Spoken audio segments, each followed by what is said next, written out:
My name is Claire Bennett, and I was 39 years old when I buried my mother.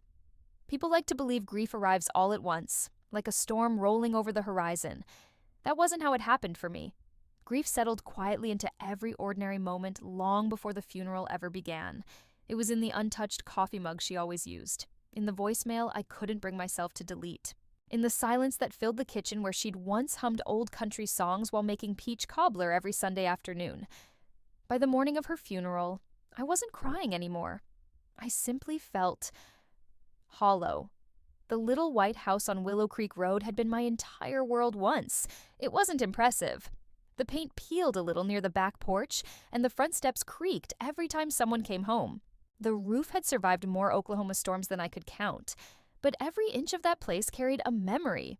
Dad teaching me how to ride my bike in the gravel driveway, Mom measuring my height against the pantry door every birthday. Christmas mornings where we'd all squeeze into the tiny living room because there wasn't enough space for a proper tree. People driving past probably saw an old house. I saw 40 years of love. After Dad passed away 8 years earlier, Mom refused every offer from developers who wanted to buy the property. The entire neighborhood had slowly transformed into luxury townhomes, upscale coffee shops, and expensive boutiques.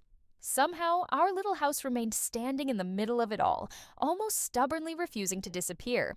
Developers hated that. Mom smiled every time another letter arrived offering to buy the land. "This house already belongs to someone," she'd say before dropping the envelope straight into the trash. Who? Our memories. I used to laugh whenever she said that. Now I understood exactly what she meant. The funeral service took place at the small Methodist church where my parents had been married more than 40 years earlier.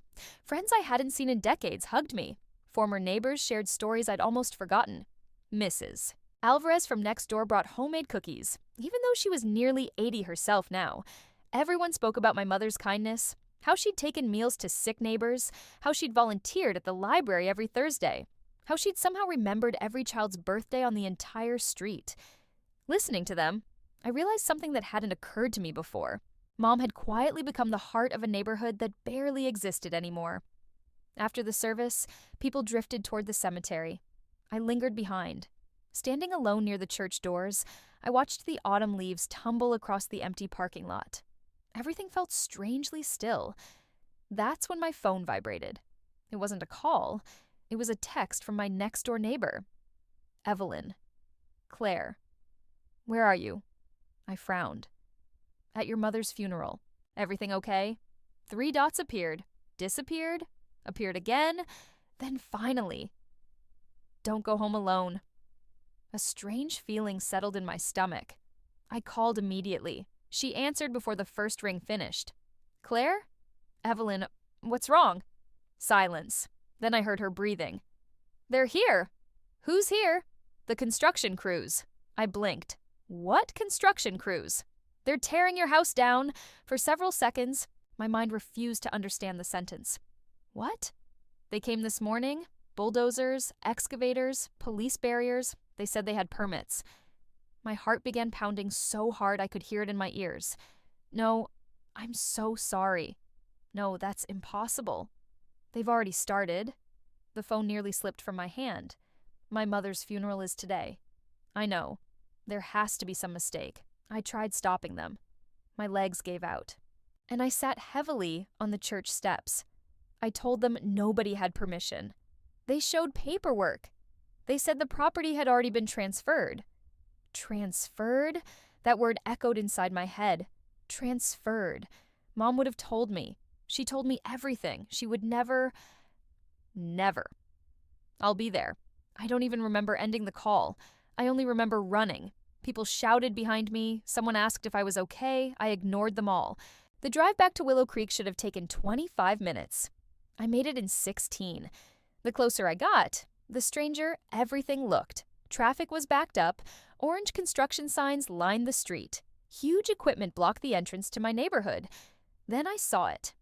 Dust. So much dust. Clouds of gray drifting into the autumn sky. My house wasn't visible anymore. Only machinery. My hands shook so badly I barely managed to park. I jumped out before the engine stopped running. No! I sprinted toward the property. A temporary chain link fence surrounded the entire lot. Workers in neon safety vests moved calmly as though they were building something instead of destroying someone's life. One excavator raised its steel arm, then smashed straight through what had once been my parents' living room. The sound. I'll never forget that sound. Wood splintering, glass exploding, 40 years disappearing beneath a machine that never even slowed down. No! I reached the fence just as another section of the roof collapsed. A security guard stepped in front of me. "Ma'am, you can't come in. That's my house. You need to step back." "My mother was buried an hour ago?" He hesitated, then looked genuinely uncomfortable. "I'm sorry. Tell them to stop." "I can't." "You can. I don't have that authority." I searched desperately for someone in charge. Then I saw him, standing near a black luxury SUV, perfect navy suit, polished shoes untouched by the dirt, holding rolled blueprints beneath one arm. Victor Harlan, CEO of Harlan Urban Development. The same developer who had spent years trying to convince my mother to sell. He noticed me almost immediately. Our eyes met across the construction site. Instead of looking embarrassed, he smiled. Not kindly, confidently. The smile of a man who believed everything had already been settled. He walked toward the fence with slow, measured steps. "Ms. Bennett, stop this. I'm afraid it's too late. You have no right." "We acquired the property legally." "No, you didn't." He reached into a leather portfolio and removed several documents. "The transfer was properly recorded. My mother never sold. According to county records," he tapped the paperwork. "She did." I stared at him. "No. I'm sorry for your loss." His voice contained absolutely no sorrow, only practiced professionalism. "But demolition permits were approved weeks ago. We delayed out of respect for the funeral." Respect. The word almost made me laugh. "You call this respect? The project has investors waiting. My mother is barely in the ground. I'm sure she would have wanted progress." I felt something inside me harden, not anger, something colder. "You don't know my mother." He adjusted his cufflinks. "The paperwork is clear." "No, it bears her signature." I stopped breathing. "My mother's signature?" "Yes." "Show me." He hesitated, only for a second, then turned one page toward me. There it was. Margaret Bennett, written in familiar cursive at first glance. It looked perfect. Almost. Too perfect. Most people would have accepted it.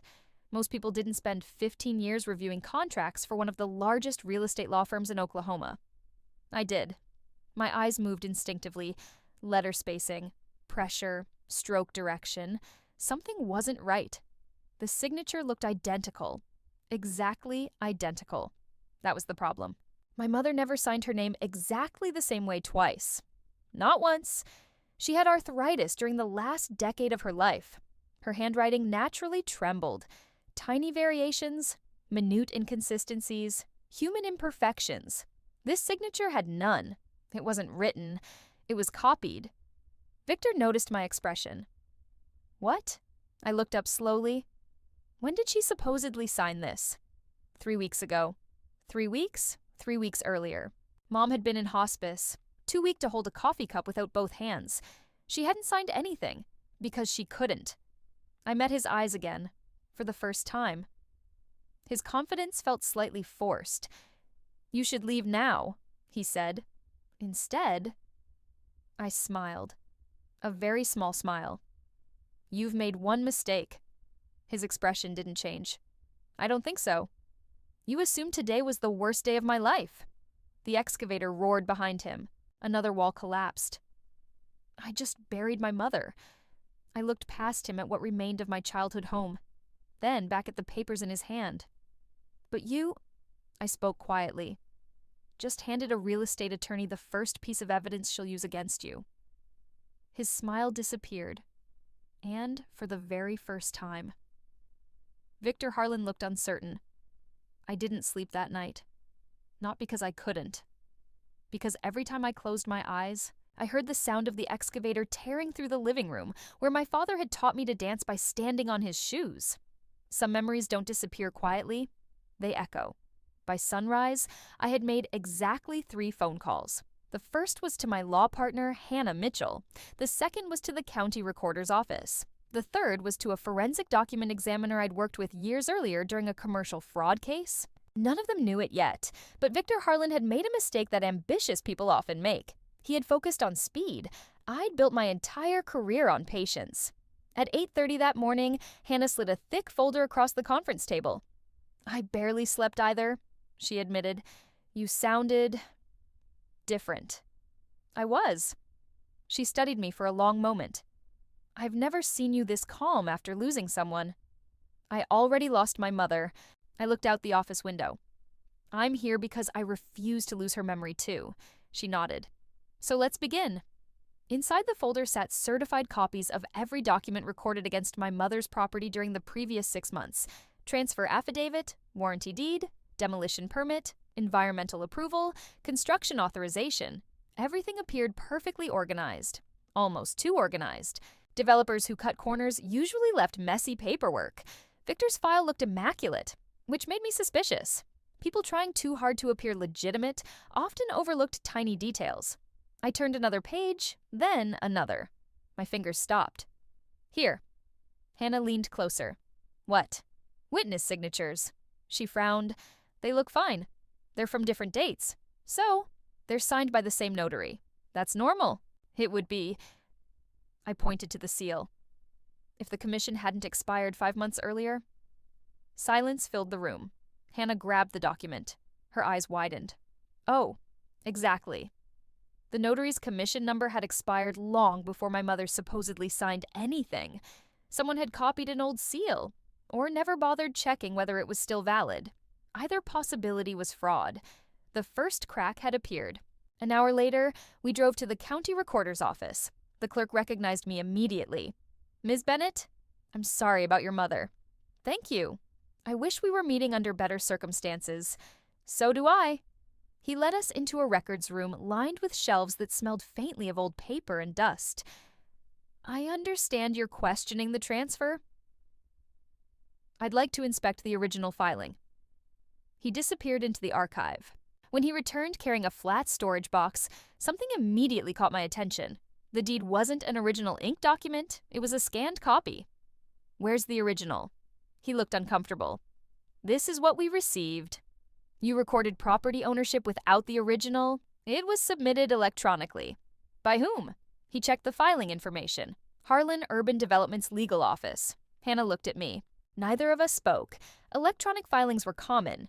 But for a property worth several $1,000,000, original verification was usually expected, especially when the owner was elderly, especially when the transfer happened only weeks before demolition. I carefully examined the digital image. Then I smiled. "What?" Hannah whispered. I pointed toward the bottom corner. "The compression." "What about it?" "The signature has a different pixel density than the rest of the document." She blinked. I zoomed in further. "There." Even the clerk leaned closer. The signature looked ever so slightly sharper than the printed text surrounding it. Different resolution, different scan quality, as if it hadn't existed on the page when the rest of the document had first been scanned. Someone had digitally inserted it, very carefully. Just not carefully enough. The clerk swallowed. I've never noticed that." Neither did they. By noon, we were back outside my childhood home, or what remained of it. The bulldozers had gone. The silence somehow felt worse. The house was gone. Completely. Only broken bricks, twisted plumbing, shattered wood, and fragments of my parents' life remained beneath enormous piles of debris. The old maple tree still stood. Barely. Its branches reached over the empty lot like someone searching for something that had vanished overnight.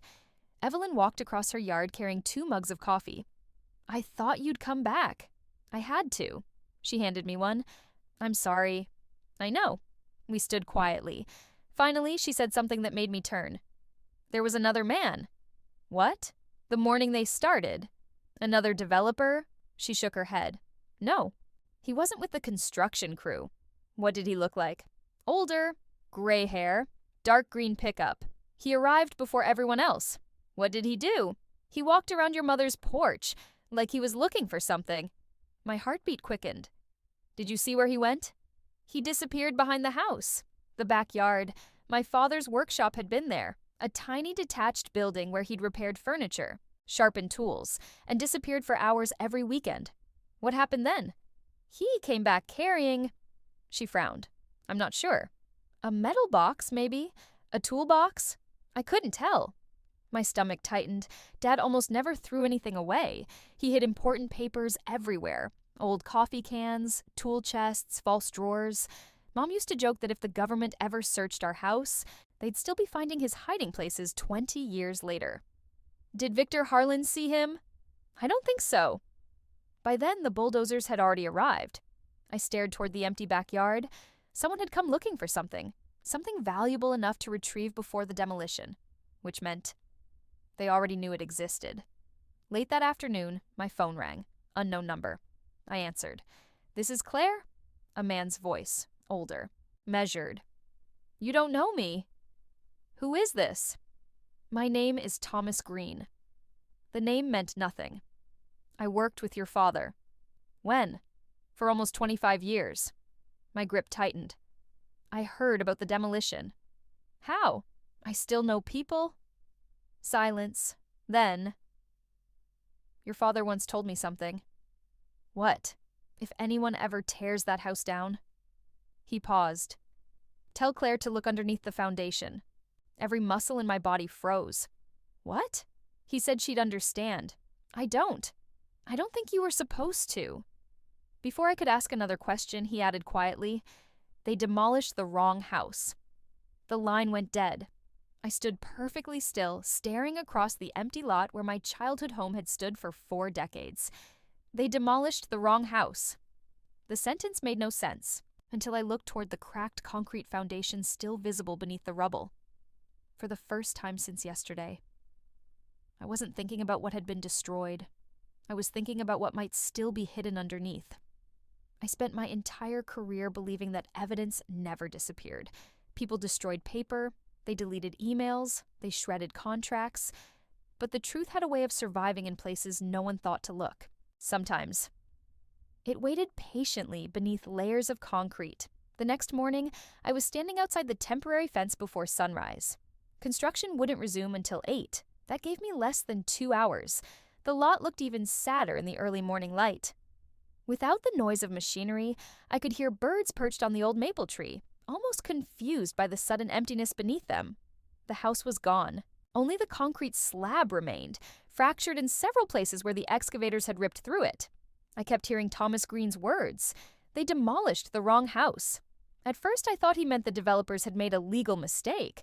Now I wasn't so sure. Maybe he meant something much simpler. They had destroyed the building. But not what my father had actually wanted to protect. Claire. I turned. Hannah climbed out of her SUV carrying 2 hard hats. You really think we'll need these? I think walking onto an active construction site without them is a terrible idea. I smiled for the first time in days. Fair point. She handed me one. I also brought this. She pulled a folded document from her briefcase. A temporary preservation request. You got a judge to sign that overnight. I got a judge who hates developers that ignore probate law. I laughed softly. I love you. I know. The order wouldn't stop construction forever. Only 48 hours. But sometimes, 48 hours was all the truth needed. The site supervisor wasn't happy. You can't just shut us down. I can. Hannah calmly handed him the order. He scanned it once. His face darkened. You lawyers always show up after the work starts. We prefer before evidence disappears. He muttered something under his breath before ordering every machine to power down. Within minutes. The construction site became eerily silent. I walked slowly across what used to be our living room. Every step felt strange. I could still picture the furniture exactly where it had stood. Dad's recliner, Mom's piano, the bookshelf filled with worn novels. Now there were only broken bricks and splintered beams. Grief hit differently when there was nowhere left to visit. The detached workshop had been reduced to a pile of twisted lumber. I climbed carefully over the debris. A rusted hammer, pieces of shelving, bent gardening tools. Then, something caught my eye. A square outline in the concrete, perfectly symmetrical, unlike the surrounding slab. Dad. He had poured this foundation himself. I remembered helping him mix cement one summer when I was 14. He'd insisted on doing everything by hand because, as he always said, if you build something yourself, you know exactly what's underneath. Underneath. My heart began racing. Hannah. She hurried over. What is it? I pointed. Doesn't that look different? She crouched beside me. It does. The concrete square measured maybe 3 feet by 3 feet. Slightly darker, almost invisible unless someone knew what to look for. Dad replaced this section. When? I don't know. But it wasn't part of the original foundation. A construction worker approached cautiously. I've got a concrete saw. The supervisor glared at him. You don't work for them. The young man shrugged. I grew up around here. He looked at me. Your mom used to bake cookies for my little league team. Emotion caught in my throat. I remember. If there's something under there, he smiled. I'd like to help. 30 minutes later. The square lifted free, not easily, but cleanly. Beneath it wasn't dirt. There was another compartment, hidden, completely sealed against moisture. Nobody spoke. The young worker shined his flashlight inside. I see something. He reached down carefully. When he stood back up, he was holding an old green military ammunition box. My father's handwriting covered the lid. For Claire. Nothing else. Just my name. My knees nearly gave out. Dad. The metal latches were stiff with age. It took both hands to force them open. Inside lay dozens of neatly organized folders. Old photographs, engineering drawings, property surveys, cassette tapes, a leather-bound journal, hand on top. A single white envelope. Again. Only 2 words appeared on the front. My Claire. I stared at it for several seconds before opening it. The handwriting trembled more than I remembered.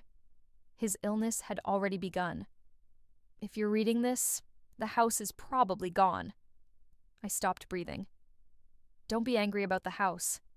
It was never the most valuable thing I built. Tears blurred the page. People think a home is wood and nails. It isn't. A home is the people who protect one another. I swallowed hard. If someone destroyed this place to get what they wanted, then they still don't understand what they were looking for. I turned the page. Everything you need is inside this box. Trust the documents. Trust yourself. And remember something I tried to teach you since you were little. Greedy people always rush. Honest people can afford to wait. At the bottom, his signature. Real. Imperfect. The slight shake in the B that arthritis had caused during his final years. Nothing like the flawless forgery Victor Harlan had shown me. Hannah had already begun reviewing the folders. Claire. Her voice sounded different. What? She held up a large, rolled blueprint. This isn't for your house. What is it? She spread it across a broken piece of concrete. The drawing showed the entire neighborhood. Every property, every easement, every underground utility line. Then she pointed to one section highlighted in red. Your father owned more than the house. I frowned. No. Look, tiny handwritten notes filled the margins. One sentence had been circled twice. Utility access rights reserved by Bennett Family Trust. Perpetual easement. I looked at Hannah. I don't understand. She looked back at me. I think your father quietly retained something every developer in this neighborhood desperately needs. Before either of us could say another word, a black luxury SUV rolled slowly to the edge of the construction site. Victor Harlan stepped out. He wasn't smiling anymore. His eyes were fixed on the open ammunition box. And for the first time, he looked genuinely afraid. Victor Harlan didn't say a word as he crossed the construction site. He didn't have to. The expression on his face told me everything. He recognized the green ammunition box, which meant he had known it existed all along. He had just assumed his demolition crew would find it before I did. He was wrong. The workers instinctively stepped aside as he approached. His polished shoes crunched over broken bricks that had once been my parents' front porch. He stopped a few feet away from the open box. I believe that belongs to the development company. His voice was calm again. Too calm. I closed the lid. No. The contents concern property acquired by Harlan Urban Development. I looked directly into his eyes. You haven't acquired anything. His jaw tightened. You should speak with your attorney before making statements like that. I already have. Hannah stepped beside me, and I'd recommend you do the same. Victor barely acknowledged her. His attention never left the metal box. I'd appreciate the opportunity to inspect those documents. You'll have that opportunity. I smiled politely. During discovery, for the first time since we'd met. He looked irritated. He tried a different approach. Claire. It was the first time he'd used my first name. Your mother fought this development for years. Yes, she was standing in the way of something that will benefit this entire community. I folded my father's letter carefully and placed it back inside the envelope. My mother believed communities should remember where they came from. This project creates jobs.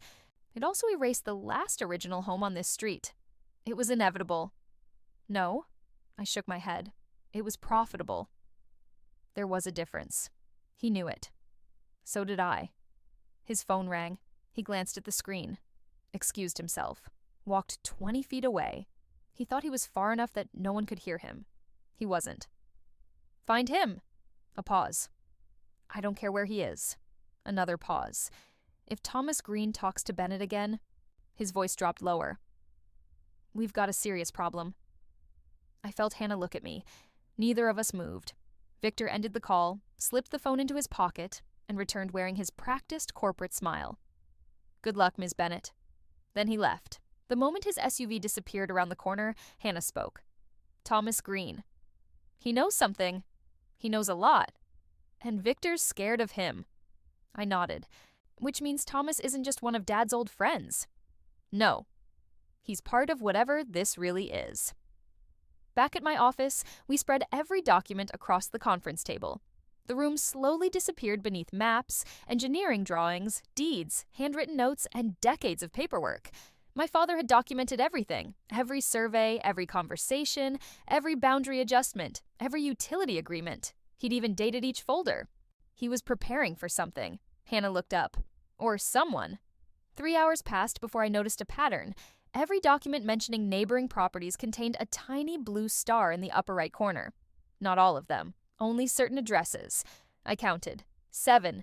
Exactly 7 parcels. What are these? Hannah leaned closer. No idea. I reached for one of Dad's notebooks. Most pages contained ordinary construction notes.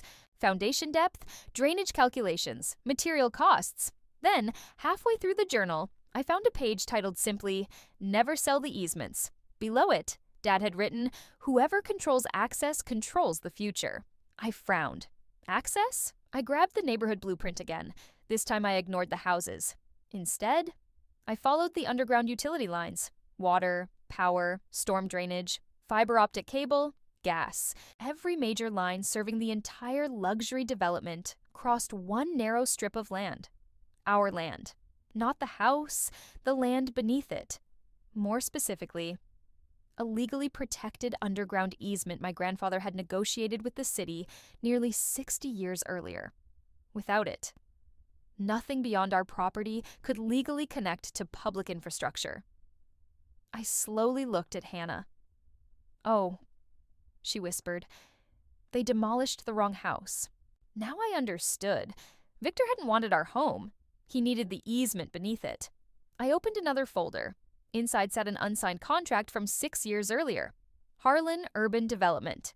Purchase price, $1,450, $1,000 below it. My father's handwritten response. Offer declined. Attached was another page, a confidential engineering report. One sentence had been highlighted. Relocation of utility corridor estimated at $48. $7 million with construction delays exceeding 30 months. Neither of us spoke. Victor wasn't trying to buy an old house. He was trying to avoid spending nearly $50 million. The room suddenly felt much quieter. He never told anyone. Hannah nodded. Your father knew exactly what he owned.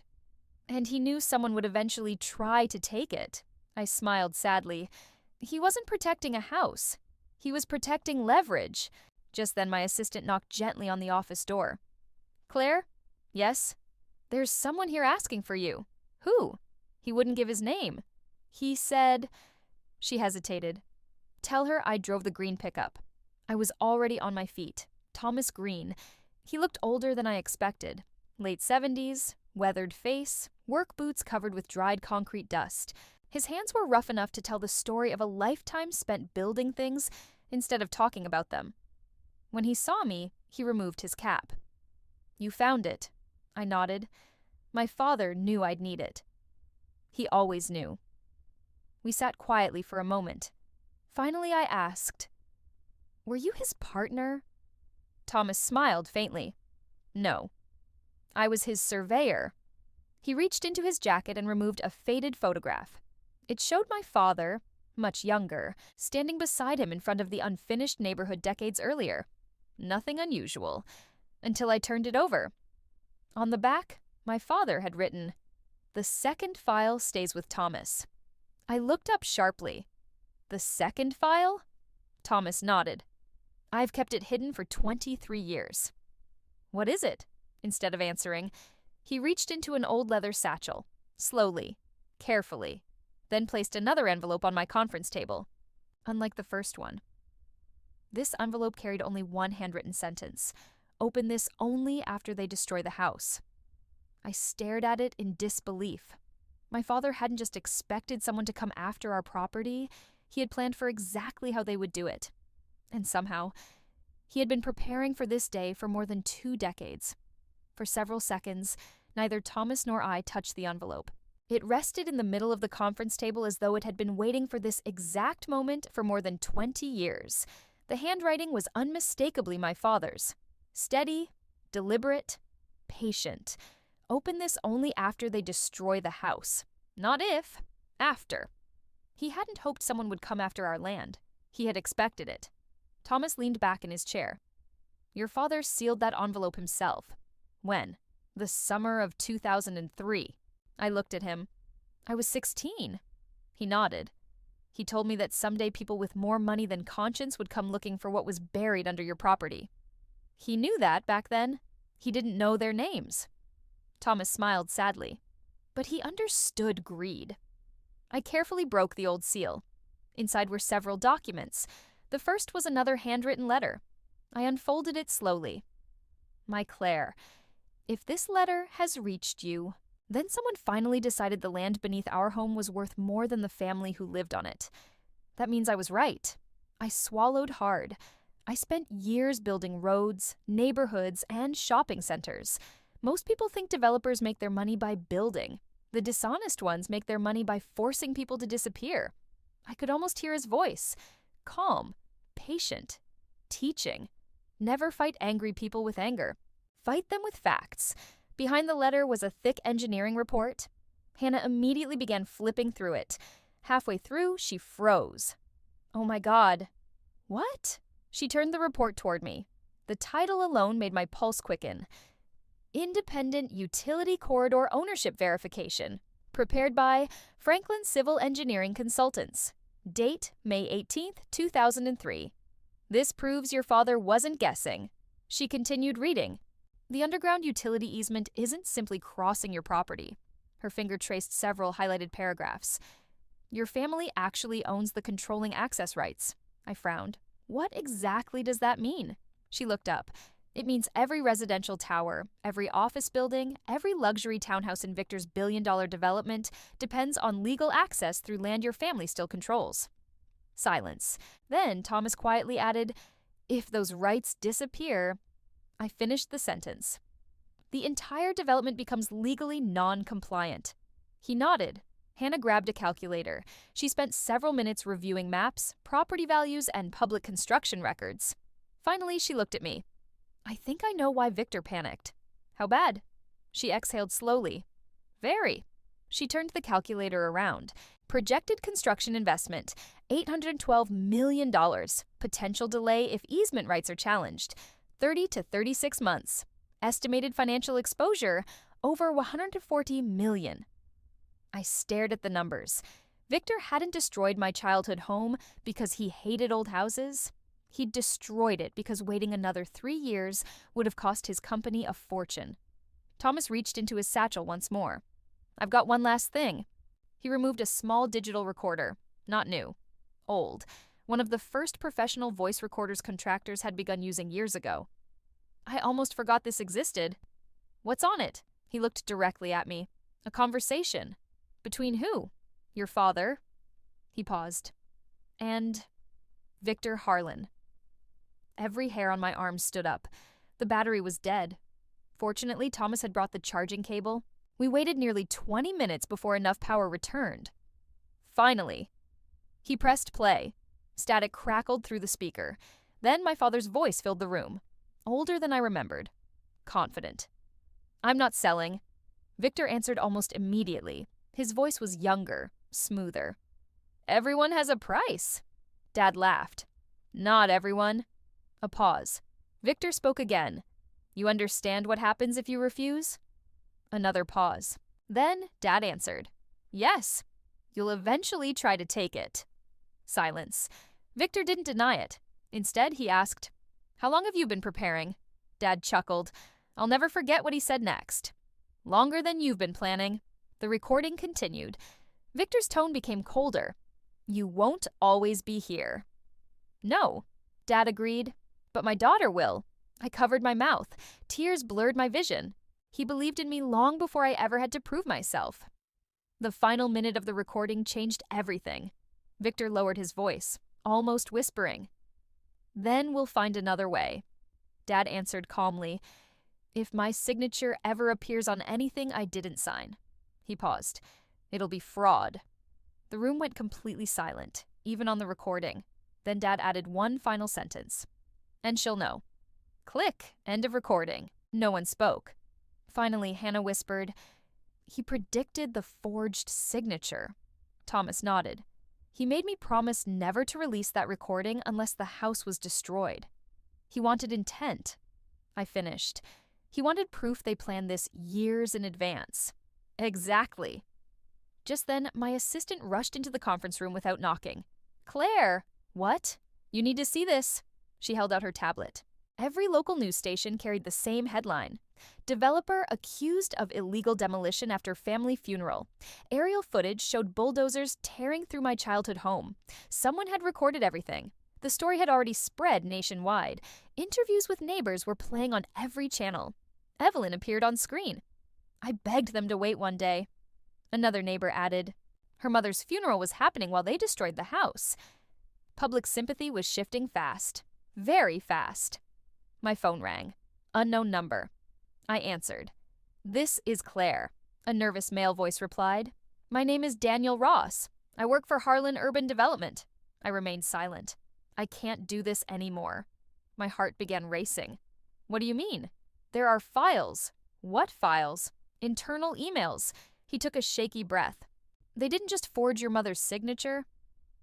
I looked at Hannah, then at Thomas. Daniel whispered the sentence that changed the entire case. They've been doing this to other families for years. The line went dead. And suddenly, this wasn't just about my childhood home anymore. It was about every family that had ever been forced to disappear so someone else could build a fortune. 3 days later, the courthouse steps were packed. News vans lined the street. Neighbors stood shoulder to shoulder with strangers who had driven for hours after seeing the story on television. I never imagined so many people would care about one little white house. Then I realized it wasn't about my house anymore.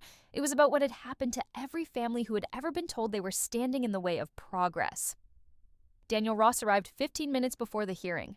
He looked exhausted. His tie was crooked. Dark circles framed his eyes. He carried a single cardboard archive box clutched tightly against his chest. When he saw me, he hesitated. You Claire Bennett? I am. He nodded. I almost turned around 3 times. You don't have to do this. Yes. His voice cracked. I do. He handed me the box. I helped organize these files. You forged the documents? No, but I knew something wasn't right. He swallowed hard. I kept telling myself it wasn't my business. He looked toward the courthouse. Then I watched them tear your mother's house down while you were at her funeral. His eyes filled with tears. I couldn't lie to myself anymore. Inside the archive box were hundreds of internal company emails, purchase strategies, property evaluations, confidential meeting notes, and one folder marked simply, Special Acquisitions. Hannah opened it. Her face turned pale. "Claire." "What?" She handed me the first printed email. Subject: Bennett property from Victor Harlan. Delay demolition until funeral concludes. Public relations risk unacceptable if media present. I stared at the words. He knew. He had known exactly where I would be. Exactly why the house would be empty. He had simply decided that a funeral was the most convenient time to erase 40 years of someone's life. The second email was even worse. Signature package approved. Digital reproduction acceptable. Hospice patients unlikely to contest. The room fell silent. Daniel quietly said, "There are 12 more cases." 12? He nodded. Different families, different properties. Same method. Forged paperwork, pressure, rapid demolition, luxury redevelopment. It wasn't an isolated crime. It was a business model.